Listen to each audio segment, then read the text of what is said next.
Hey there, it's Mariah Voles with Hello Direct, and today we're going to take a tour of my home office. So my setup is pretty cool because everything is running off of my Microsoft Surface Laptop 2. So I have a Microsoft docking station that also powers the laptop, and then it basically feeds into my Dell monitor where I can then run Excel sheets and do all of my split monitor tasks. I also have a Sennheiser Speak 30.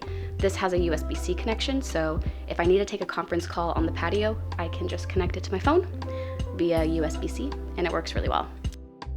Sometimes I pull out the Logitech keyboard whenever I'm standing up because it's just more comfortable than using my laptop. And then I have a Logitech MX Master, and by far this is my favorite mouse I've ever used.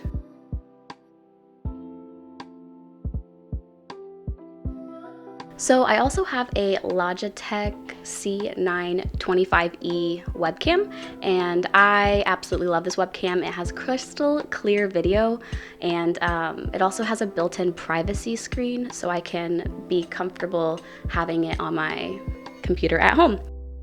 That basically makes up everything at my desk.